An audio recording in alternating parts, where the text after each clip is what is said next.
go. All right.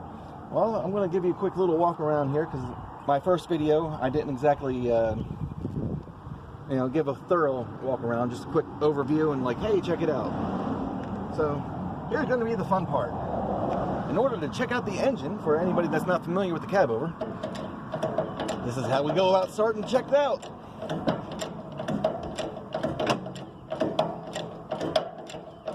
Well, now that you got the idea, we'll come back once this thing's tilted forward. You can...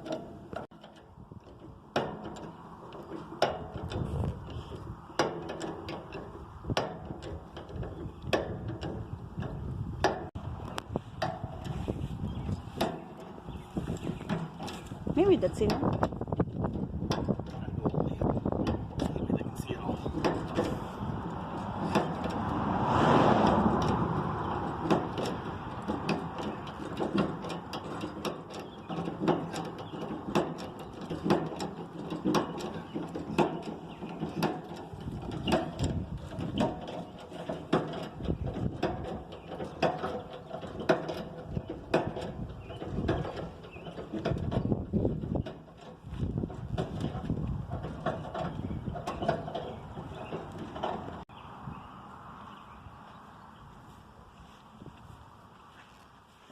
Right there, in order for me to get the cab to come up, you got to essentially jack it up, and it's basically pushed up by these two rams right here. You got this one on this side, and then you got one on the other side. Now, that's one of the things I'm planning on replacing at this point in time, for easy access and whatnot to underneath. As you can see right here, once this whole cab over is pointed forward like this, you have access to do anything you need to this engine and transmission. Whatever it may be. For general maintenance purposes, oil changes, and what have you.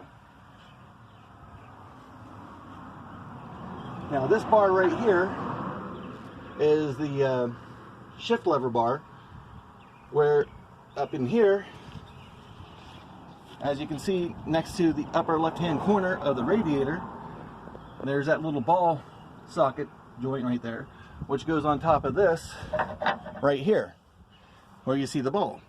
And then that right up there is how you basically shift the truck. It's a 9-speed, so basically the thing so far is topped out, according to my speedometer, about 65, but I think I'm going about 75, so I think I need to replace that. But either way,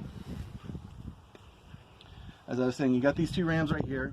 You got all the wiring and gauges and everything like that starting to come up through in here, and on the other side, it'll come down along the side of the, side of the frame on up into the cab. And as we walk around here, you can see the complete truck from stem to stern, completely open and available for anybody to see, and it's a fairly simple truck.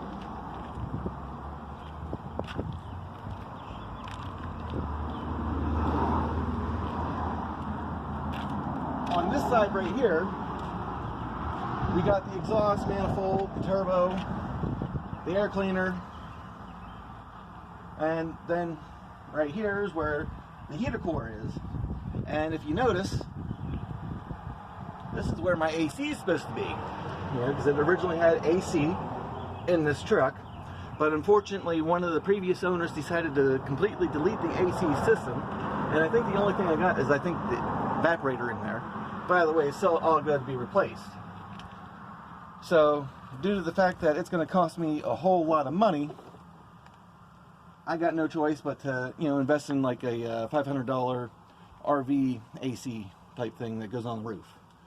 I think that would be the best bet for me, unless of course anybody can suggest something even better, or direct me to some place where I can get all the parts to put the actual AC back into the truck that's actually supposed to be there.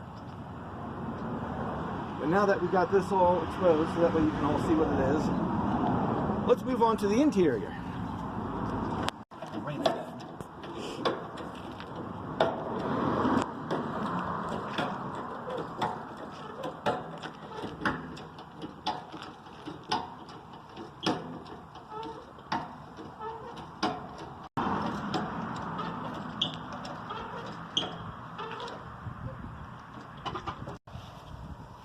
All right, now I just wanted to show you real quick this little piece right here.